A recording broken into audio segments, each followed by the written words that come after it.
manhã, tudo bom com vocês? Estão animados para a semana de avaliação que já está chegando? Hã? E aí, como é que nós estamos? As nossas atividades estão conseguindo fazer?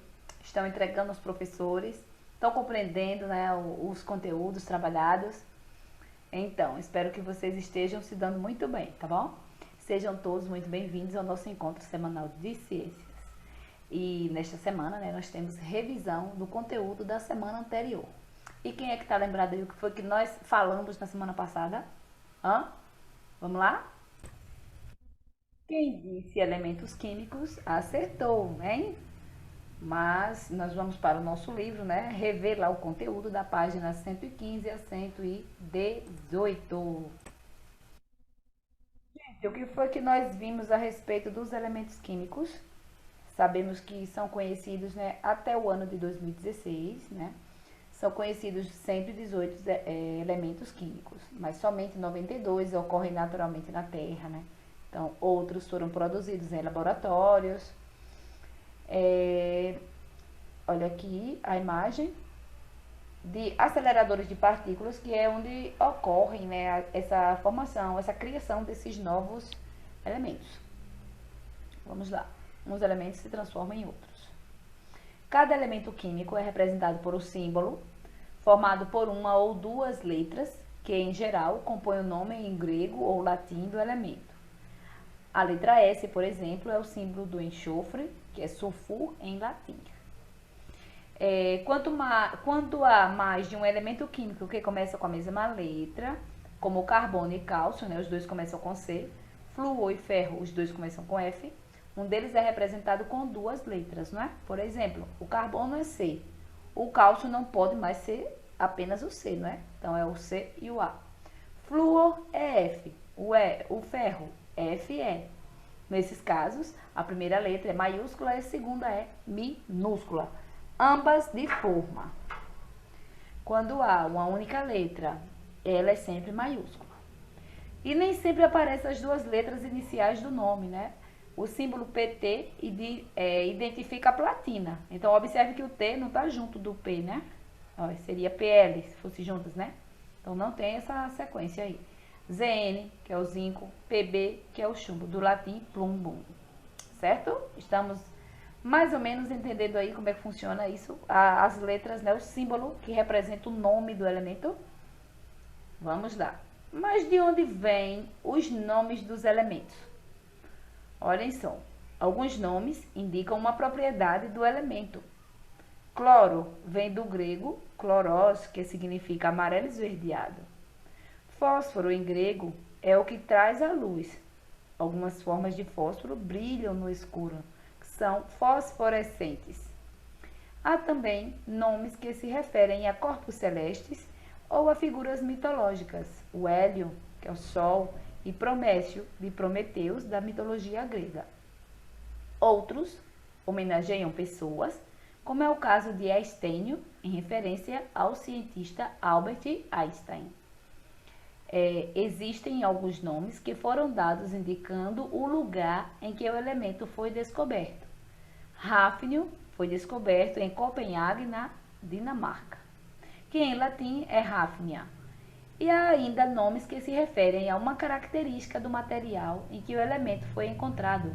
Lítio vem de litos, que em grego significa pedra. Então, tem várias curiosidades, né, para conhecer aí a respeito da origem dos nomes dos elementos, tá bom? E como nós estamos falando, né, a respeito dos nomes de elementos químicos, eu trouxe um texto aqui complementar para vocês me acompanharem. Não está no nosso livro, mas eu vou fazer a leitura e vocês vão acompanhar comigo, tá bom? Vocês vão ouvir, tá certo? Você já ouviu falar do elemento cúrio? Então, tá lá no nosso livro, né? O cúrio também, lá na tabela periódica.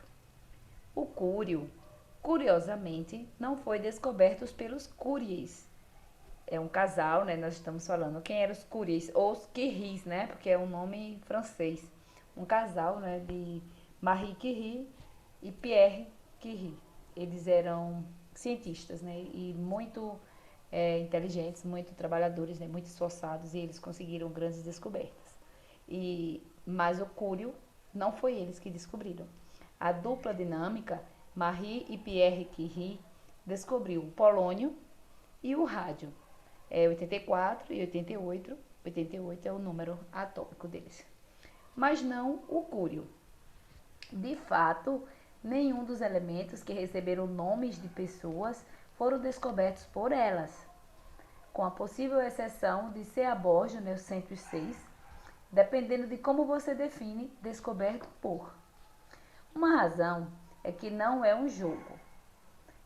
Embora os cientistas também tenham um ego enorme, como outros profissionais, e alguns façam de tudo para se promover, parecer que fazem isso não é algo que possam passar para o público. Donald Trump, que é o famoso empresário estadunidense e também, né, ex-presidente dos Estados Unidos, ele pode colocar seu nome em edifícios. Porém, qualquer cientista tentando colocar seu nome em um elemento seria a vergonha dos laboratórios. Não daria certo de qualquer maneira. Os nomes dos elementos têm que ser aprovados por uma comissão bastante rigorosa, nomeada pela União Internacional de Química Pura e Aplicada, ou IUPAC. Desde o início da era do Big Science, que é a grande ciência, nos rumos do projeto Manhattan da Segunda Guerra Mundial, no qual foram produzidas, né, as primeiras bombas atômicas, nenhum elemento foi descoberto por uma só pessoa. Eles têm sido descobertos por times de dezenas de pesquisadores trabalhando de forma cooperativa em grandes instituições. Não seria possível escolher o nome de uma só pessoa para o elemento depois. O Cúrio, ele foi descoberto por uma grande equipe liderada por Glenn Seaborg, Ralph A. James e Albert Giosso, usando o ciclotron. Suas únicas aplicações estão sendo relacionadas à extrema radioatividade, fontes portáteis de partículas alfa e os chamados RTGs, que são geradores termoelétricos de radioisótopos, que usam o calor gerado pelo decaimento radioativo para acionar instrumentos que precisam operar por longos períodos de tempo distantes das pessoas, e outras fontes de energia, tais como as sondas espaciais. Se um novo elemento tiver que se atribuir o nome de uma pessoa, a solução, novamente com a exceção do Seaborg, é a escolha de pessoas importantes que seguramente estão mortas, como os Curies. Novos elementos também são às vezes nomeados pelo lugar onde foram descobertos, o que é uma pequena saída autopromocional. Se você é um cientista nuclear, né, líder na Universidade da Califórnia, em Berkeley, talvez qualquer um já sabe disso. E nessa condição, se você tem um elemento para ser nomeado, digamos, Berkeley, que é o 97, o nome do local seria o melhor que poderia sugerir depois de você mesmo. Foi exatamente o que aconteceu com o Berkeley. Então aí foi só uma curiosidade a respeito do nome dos elementos químicos. Agora vamos seguir lá no nosso livro e falar dos isótopos, né? Relembrar os isótopos. Mas o que são isótopos? O que foi que nós aprendemos sobre eles? Gente, nós já vimos que o elemento químico é formado por átomos do mesmo número atômico, né? Os átomos iguais. E que esse número corresponde à quantidade de prótons. Vocês lembram lá, né? Do número atômico, número de massa. Então, o número atômico corresponde à quantidade de prótons. Estão lembrados que os prótons e os nêutrons ficam no núcleo? Vamos lá. Mas se um cientista analisar uma amostra de um único elemento, por exemplo, de oxigênio, pode encontrar átomos com números diferentes de massa. Então, 16, 17 e 18. Se eles são todos átomos de oxigênio, por que tem número de massa diferente? Vamos lembrar como é que se encontra o número de massa de um átomo? É somando o número de prótons mais o número de nêutrons, né, que ficam no núcleo. Então, o número atômico corresponde só ao número de prótons. Já o número de massa corresponde ao prótons e nêutrons. Vocês perceberam por que pode variar esse número de massa com átomos do mesmo elemento? Vamos lá. Olha aí, nesses casos, embora todos tenham o mesmo número de prótons, possuem número de nêutrons diferentes. Aí nós vimos o exemplo de um átomo aqui de hidrogênio leve ou prótio, hidrogênio pesado ou deutério, trítio ou tritério. Olha aí, todos eles são isótopos de hidrogênio. E o que são isótopos? Os átomos de um mesmo elemento químico que tem um número de massa diferente, né, são chamados de isótopos. Observe o número de massa de cada um desses aqui. Aqui vai ser o quê? Apenas um, porque só tem um próton, né? Olha aí, o positivo é o próton. Já no segundo, né, que é o hidrogênio pesado ou deutério, nós teremos o quê? O número de massa será 2, né? Porque tem um próton e um nêutron. Já o trítio ou tritério será o número 3, o número de massa, porque ele tem 2 nêutrons. Mas o que foi que não mudou aí? O número de prótons, observe que não mudou. Então, ele continua sendo com o mesmo número atômico. O número atômico não muda. O que muda é o número de massa. Olha aqui. Por conta da diversidade, né, da quantidade de nêutrons. Certo? Então, embora alguns isótopos tenham sido produzidos artificialmente, todos os elementos químicos naturais possuem isótopos, certo? Por isso, muitas vezes escrevemos o símbolo de um elemento assim. Olha aí, o 12C ou 12C6 ou carbono menos 12. Isso significa que estamos falando de um isótopo do carbono com o número atômico 6 e o número de massa 12. Ele é o isótopo mais comum do carbono, certo? Então, isótopos são aqueles átomos que possuem número de massa diferentes. Continuando, olha aqui a massa atômica relativa. Qual é a massa de um átomo? Como vimos, os átomos são muito pequenos. Assim, se você tivesse que dar a resposta em gramas, precisaria trabalhar com números decimais extremamente pequenos. Então, por essa razão, os cientistas utilizam a massa atômica relativa, comparando a massa de um átomo com a de outros átomos. O átomo que os cientistas escolheram como padrão para a comparação foi o carbono, olha aí, o menos 12, que é um isótopo do carbono com número de massa 12. Esse átomo passou a ter, então, 12 unidades de massa atômica, ou 12U, certo? Vamos lá, vamos continuar. Isótopos radioativos. Alguns elementos químicos, como urânio, são instáveis. Isso significa que os átomos desses elementos emitem radiação e, com isso, podem se transformar em outros átomos. Então, radiações são partículas, né, prótons, nêutrons, ou ondas eletromagnéticas, né, raio-x, por exemplo, emitidas pelo núcleo do átomo. Por causa dessa e de outras características, dizemos que esses elementos são radioativos. Olha aí a plaquinha, né, o símbolo que representa, né, a radioatividade. Você já passou por um lugar onde tem isso aqui? Gente, quando há emissão de partículas pelo núcleo de isótopos radioativos, pode ocorrer uma mudança no número de prótons do átomo, que se transforma então em outro elemento químico. Se tem o número atômico diferente, então será outro elemento químico, não é? Essa transformação de um elemento em outro é chamada de transmutação. Muito bem. O exemplo, né? A cada intervalo de aproximadamente 8 dias, a metade de uma amostra do isótopo iodo menos 131 se transmuta em xenônio. Veja aí, ele deixa de ser iodo e passa a ser xenônio.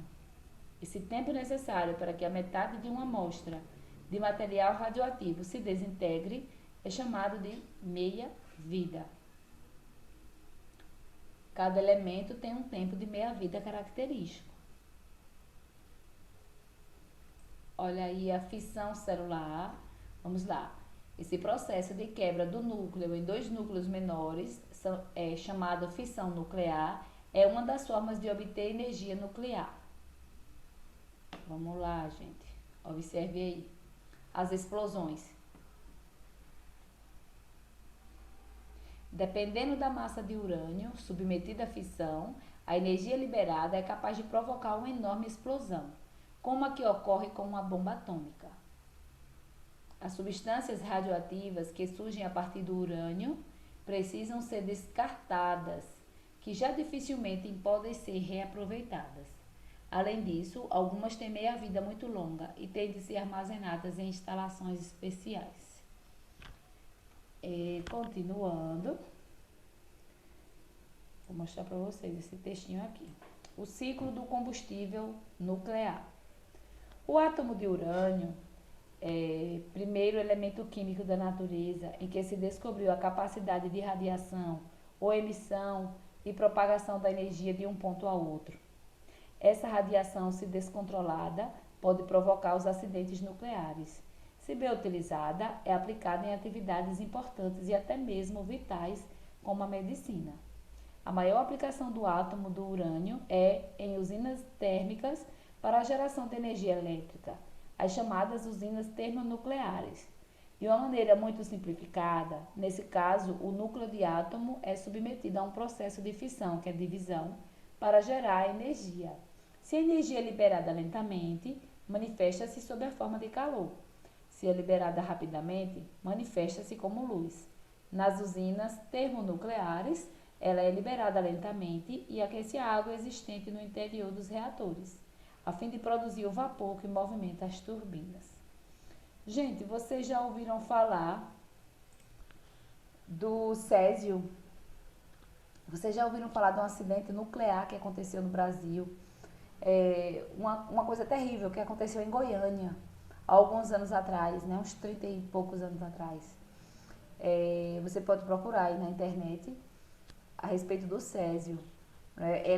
Esse elemento ele ficava numa máquina de tratamento de câncer, né? De radiação. Tratamento de câncer. A clínica fechou e ficaram algumas coisas, né, nesse lugar.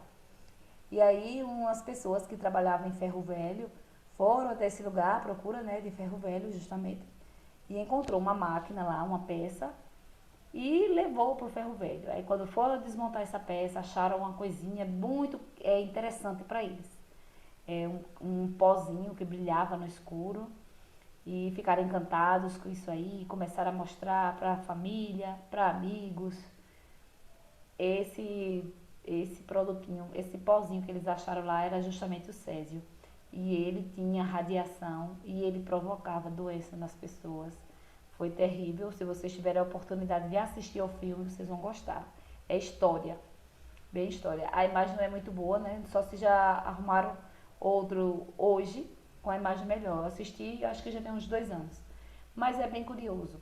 Uma coisa tão simples que ninguém imaginava que tivesse daquela forma. Destruiu a cidade. As pessoas adoeceram, algumas pessoas morreram.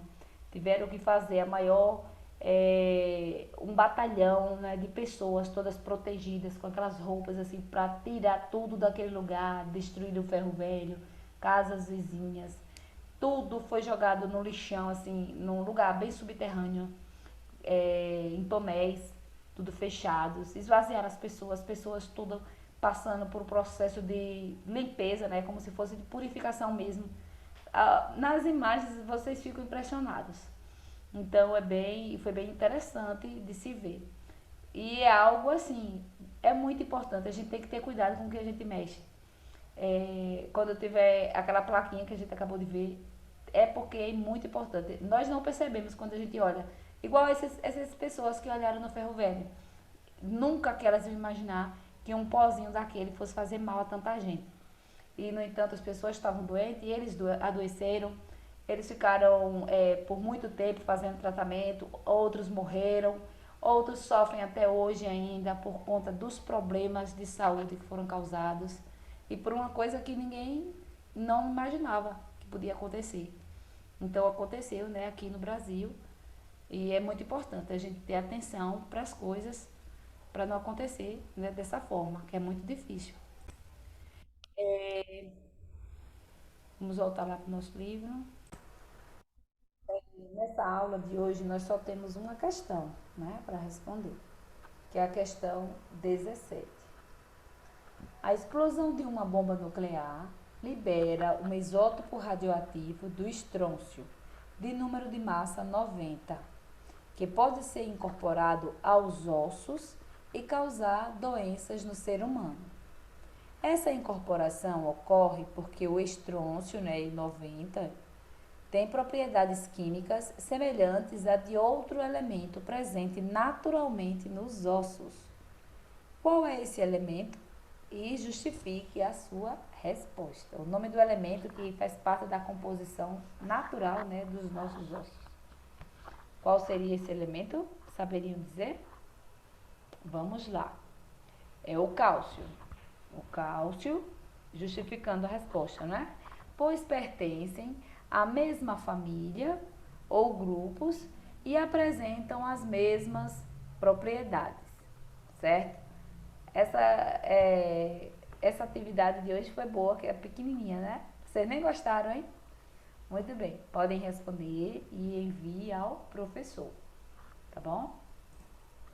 Gente, nossa primeira videoaula está encerrando aqui, mas já já a gente volta, né, para rever agora o quê? Estão lembrados o quê? Tabela periódica, não é a organização dos elementos químicos aí na tabela periódica, um pouquinho da história, né, como aconteceu. E lembrando, né, não deixe de estudar direitinho, releia os textos aí com calma, porque na próxima semana tem avaliação e todo mundo tem que estar esperto, não é isso? Então, até daqui a pouco, tchauzinho.